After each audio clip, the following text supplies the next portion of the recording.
வணக்க மக்களே. நம்ம கார்த்திக் கதையில நவம்பர் 14 நாளைக்கு என்ன நடக்க போகுது அப்படிங்கறத பத்தி தாங்க இந்த வீடியோல இப்ப நம்ம பார்க்க போறோம். இந்த வீடியோவுக்கு மறக்காம லைக் பண்ணிக்கோங்க. நீங்க லைக் பண்றதுதான் எங்களுக்கு அடுத்த வீடியோ போடுறதுக்கு ரொம்பவே இன்ட்ரெஸ்டிங்கா இருக்கும். ஸோ மறக்காம லைக் பண்ணிட்டு இந்த வீடியோவை பாருங்க. என்ன நடக்குது அப்படின்னு பாத்துக்கிட்டீங்கன்னா, ஃபர்ஸ்ட் நம்ம ஊர் தலைவர்கள் எல்லாருமே ஈஸ்வரியோட வீட்டுக்கு வராங்க. ஈஸ்வரி எல்லாரையும் பார்த்துட்டு, என்ன எல்லாரும் சேர்ந்து என்னை தேடி வந்திருக்கீங்க அப்படின்னு கேட்க, அதுக்கு அவங்க சொல்றாங்க, மேடம், ரொம்ப முக்கியமான ஒரு விஷயத்த சொல்றதுக்காக தான் நாங்க வீடு தேடி வந்திருக்கோம். இதை கேட்டதும் ஈஸ்வரி சொல்றாங்க, அப்படியா, என்ன முக்கியமான விஷயம் அப்படின்னு. அப்ப அவங்க சொல்றாங்க, இது மாதிரி இன்னைக்கு கோவில்ல சாமி ஒருத்தர் சாமி ஆடினாரு. அவரு என்ன சொன்னாரு அப்படின்னா, இந்த கும்பாபிஷேகம் நடக்கிறதுக்குள்ள இது மாதிரி உங்க சொந்தக்காரவங்களுக்குள்ள ஒரு உயிர் போறதுக்கு வாய்ப்பு இருக்கு அப்படின்னு சொன்னாரு. இதையெல்லாம் கேட்டதும் எனக்கு ரொம்பவே அதிர்ச்சி ஆயிட்டு, என்னடா அவரு இப்படி சொல்றாரே அப்படின்ட்டு எங்களுக்கு ரொம்ப ஷாக் ஆயிட்டு. இதை கேட்டதும் ஈஸ்வரி சொல்றாங்க, இங்க பாருங்க, அப்படியெல்லாம் எதுவும் இருக்காது அப்படின்னு. அதுக்கு அவங்க சொல்றாங்க, இங்க பாருங்கம்மா, பரமேஸ்வரியோட குடும்பத்துலதான் ஏதாவது உயிர் போறதுக்கு வாய்ப்பு இருக்கு அப்படின்னு அந்த அம்மன் சாமியாரே சொல்லியிருக்காங்க. அதான் உங்ககிட்ட விஷயத்த சொல்றதுக்காக வந்திருக்கேன். அதுக்கு வில்லி சொல்றாங்க, அக்கா, அப்பன்னா மாமாவோட உயிருக்கு ஆபத்து அப்படின்னு சொல்றாங்க. இந்த கும்பாபிஷேகம் தேவையில்லக்கா, மாமாவை நீ கும்பாபிஷேகத்துக்கு அனுப்பாத அப்படின்னு சொல்ல, ஈஸ்வரி சொல்றாங்க, இங்க பாருங்க, ஒருவேளை என் புருஷனுக்கு எதுவும் ஆபத்து அங்க வந்தா அப்படின்னா நான் கண்டிப்பா அவரை அனுப்பல அப்படின்னு சொல்றாங்க. இது கேட்டதும் நம்ம ராஜா சொல்றாரு, இங்க பாரு ஈஸ்வரி, நம்ம கொடுத்த வாக்க மீறக்கூடாது. கோவில் கும்பாபிஷேகத்துக்கு நான் வரேன் அப்படின்னு சொல்லிட்டேன். அதனால இப்போ நான் வர முடியாது அப்படின்னு சொல்ல முடியாது. இங்க பாரு, 30 வருஷத்துக்கு அப்புறம் இந்த கோவில் கும்பாபிஷேகம் நடக்குது. வர முடியாது அப்படின்னு சொல்றது எந்த விதத்துல நியாயம்? நான் கண்டிப்பா போவேன் அப்படின்னு. அப்ப வில்லி நேரா அவங்க அக்காவை பார்த்து, பாத்தியாக்கா, முன்னாடி எல்லாம் மாமா உன் பேச்ச தவிர வேற எந்த பேச்சையும் கேட்க மாட்டாரு. ஆனா இப்போ அவரு பாட்டுக்கும் அவர் ஒரு முடிவு எடுத்துக்கிட்டு இருக்காரு.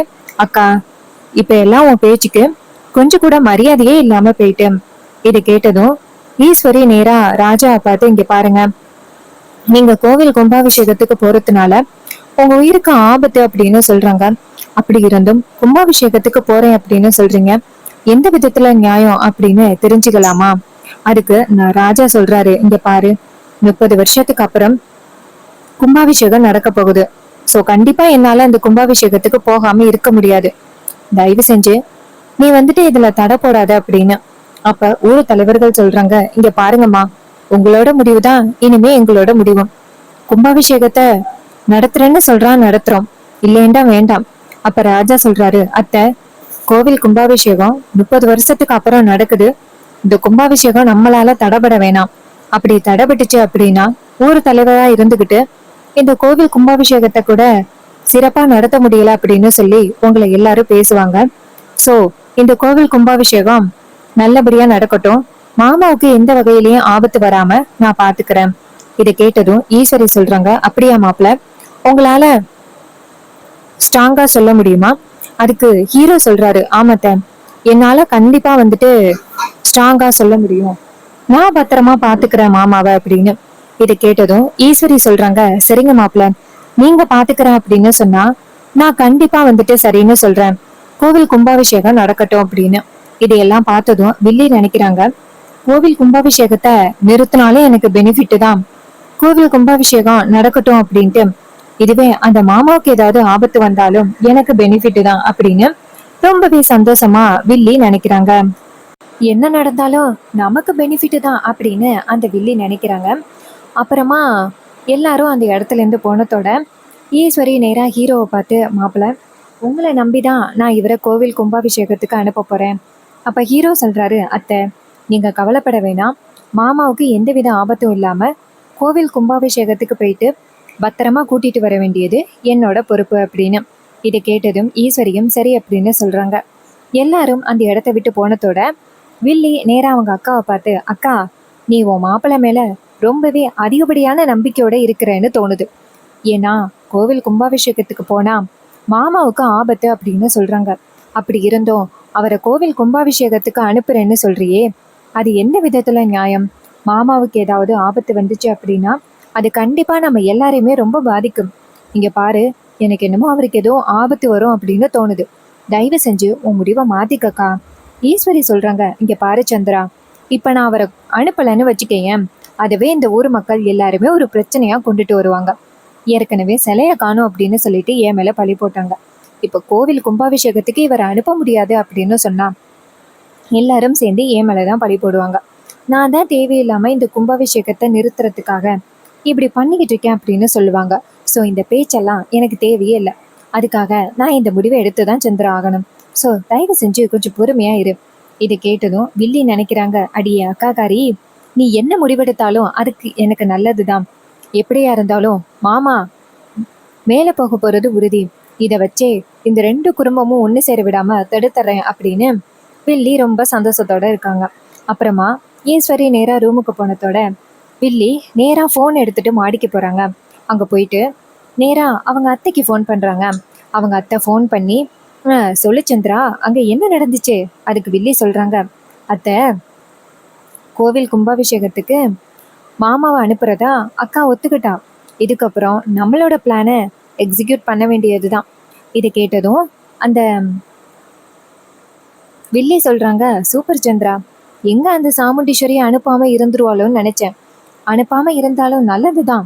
கோவில் கும்பாபிஷேகம் நின்று போயிரும்ல.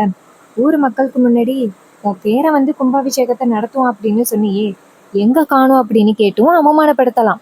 ஒரு பக்கம் இந்த கும்பாபிஷேகம் நடக்கிறதுக்கு முன்னாடி அவருக்கு எதுவும் ஆகிட்டு அப்படின்னாலும் இந்த கும்பாபிஷேகத்தை நிறுத்திடலாம். இதை கேட்டதும் நம்ம சந்திரா சொல்றாங்க, ஆமாத்த, ஒருவேளை மாமாவுக்கு எதுவும் ஆகிடுச்சுன்னு வச்சுக்கிடுங்களேன், அக்கா கண்டிப்பா அந்த பரமேஸ்வரிய சும்மா விட மாட்டான், இந்த ஊரையும் சும்மா விட மாட்டான். அதுக்கப்புறம் நடக்க போறத நம்ம வேடிக்கை பார்க்கலாம். சரி, நம்மளோட பிளானை எக்ஸிக்யூட் பண்ணுங்க. இதை கேட்டதும் அந்த காளியம்மாளும் சரி அப்படின்னு சொல்றாங்க. அப்புறமா அவங்க சிவனாண்டி கிட்ட, மவனே, நம்ம பிளான் இன்னும் கொஞ்ச நேரத்துல எக்ஸிக்யூட் பண்ணணும்டா. இதை கேட்டதும் சித்தப்பாவும் சிவனாண்டியும் சரி அப்படின்னு சொல்றாங்க. இன்னொரு பக்கம் வில்லி ரொம்ப ஹாப்பியா நின்றுகிட்டு இருக்காங்க. அப்போ நம்ம ஹீரோ அந்த இடத்துக்கு வராரு. வந்ததோட வில்லி நேரா ஹீரோவை பார்த்து, என்ன, உன் மாமனை பத்திரமா கோவில் கும்பாபிஷேகத்துக்கு கூட்டிட்டு போயிட்டு திரும்பி கொண்டுட்டு வந்துடலாம் அப்படின்னு நினைச்சுக்கிட்டு இருக்கியா? இந்த வாட்டி நீ நினைக்கிறது நடக்க போறது கிடையாது. இந்த வாட்டி நாங்க நினைக்கிறது தான் நடக்க போகுது அப்படின்னு. அப்ப ஹீரோ கேக்குறாரு, என்ன பிளான் பண்ணிருக்கீங்க?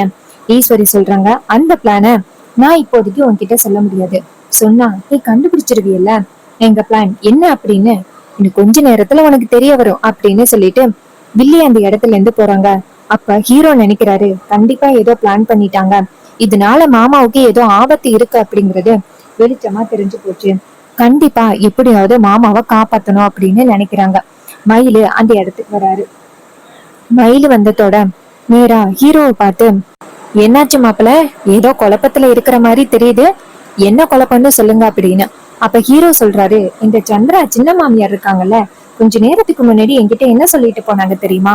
இந்த கோவில் கும்பாபிஷேகத்தை தடுக்கிறதுக்கு அவங்க பிளான் பண்ணிட்டேன்னு சொன்னாங்க. சோ கண்டிப்பா மாமாவை வந்துட்டு ஏதாவது பண்றதுக்கு இவங்களும் சேர்ந்து பிளான் பண்ணியிருப்பாங்க. இப்படிதான் இவங்களால இப்படி எல்லாம் பிளான் பண்ண முடியுதோ தெரியல. இப்ப எப்படியாவது மாமாவை அந்த ஆபத்துல இருந்து காப்பாத்தணும். இப்போ என்ன பண்றது அப்படின்னு. இது கேட்டதும் நம்ம ஹீரோ சொல்றாரு, மயிலு சொல்றாரு, அப்படியா மாப்பிள்ள, சோ கண்டிப்பா மாமாவுக்கு ஏதாவது ஆபத்து வர்றதுக்கு ஏதாவது பிளான் பண்ணுவாங்க, அந்த திட்டத்துல இருந்து காப்பாத்தணும். அப்ப ஹீரோ சொல்றாரு, ஆமா அப்படின்ட்டு. அதுக்கப்புறம் அந்த வில்லி என்ன பண்றாங்கன்னா நைஸா வீட்டை விட்டு வெளியில வராங்க. அப்ப ஹீரோ பாக்குறாரு, இவங்க எங்கேயோ வெளியில போறாங்க, இவங்கள நம்ம ஃபாலோ பண்ணா எங்க போறாங்க அப்படிங்கறது தெரிஞ்சு போயிரும் அப்படின்னு 2 பேருமே சேர்ந்து அந்த சந்திராவை ஃபாலோ பண்ணாங்க. அப்ப அந்த வில்லி நேரா காளியம்மாளோட வீட்டுக்கு தான் போறாங்க. அங்க போயிட்டு நேரா காளியம்மாளை பாக்குறாங்க. காளியம்மாள் நேரா வில்லிய பார்த்து, வாமா மருமகளே, உனக்காக தான் காத்துக்கிட்டு இருந்தேன், நம்மளோட அடுத்த பிளான் என்ன அப்படிங்கிறத பேசுறதுக்காக தான் நான் உன்னை கூப்பிட்டேன். அந்த ஈஸ்வரியோட புருஷன் கோயில் கும்பாபிஷேகத்துக்கு வரப்போறான் அப்படின்னு தெரிஞ்சு போச்சு. சோ இதுக்கப்புறம் நம்மளோட பிளான் என்ன அப்படிங்கிறதுதான். இதை கேட்டதும் அந்த வில்லி சொல்றாங்க, இங்க பாருங்க, இது மாதிரி என் அக்காக்காரி மாமாவை கோவில் கும்பாபிஷேகத்துக்கு அனுப்பிட்டா.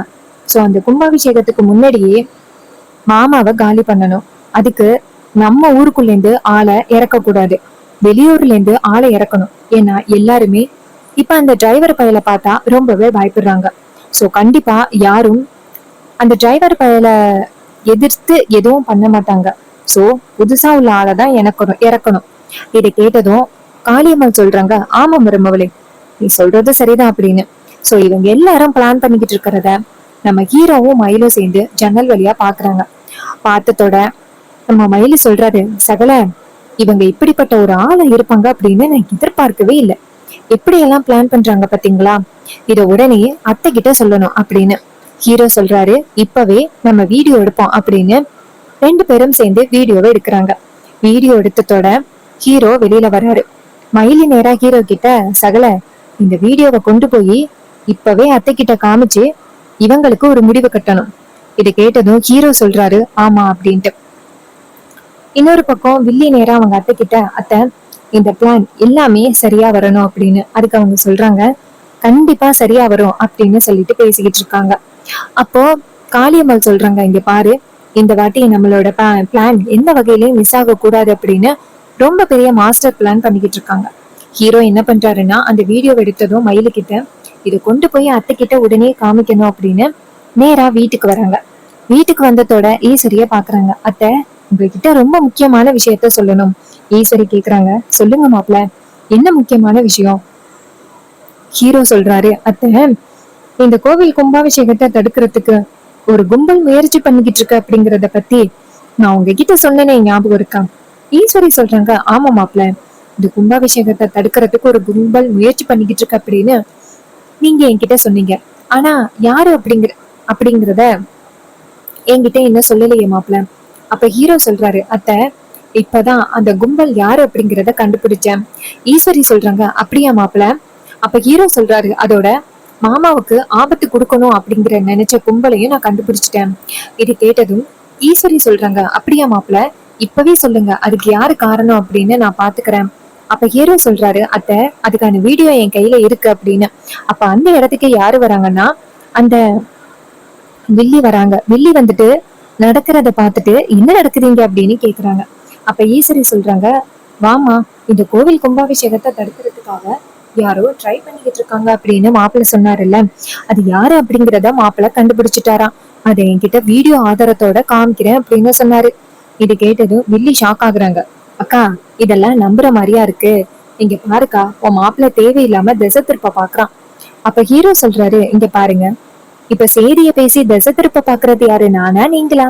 நான் உண்மையை கண்டுபிடிச்சிட்டேன் அப்படின்னு சொல்லிட்டு வந்து நிக்கிறேன்.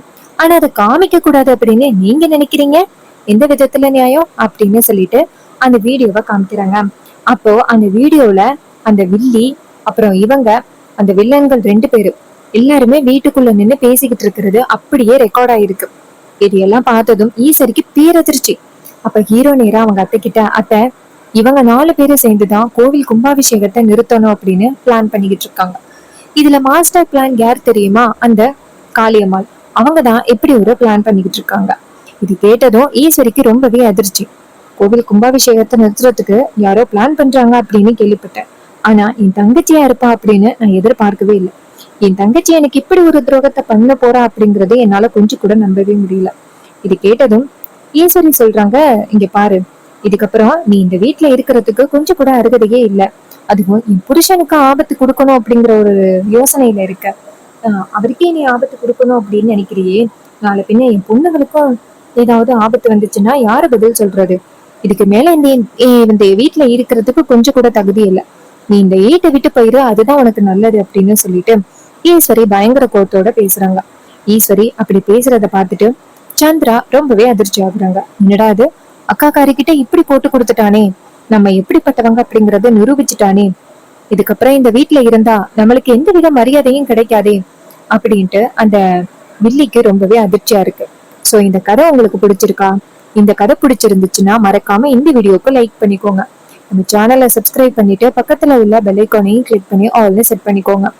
அப்பதாங்க அடுத்த வீடியோ போடும் பொழுது உங்களுக்கு நோட்டிபிகேஷன் வரும், பார்க்கலாம். தேங்க்யூ ஃபார் வாட்சிங்.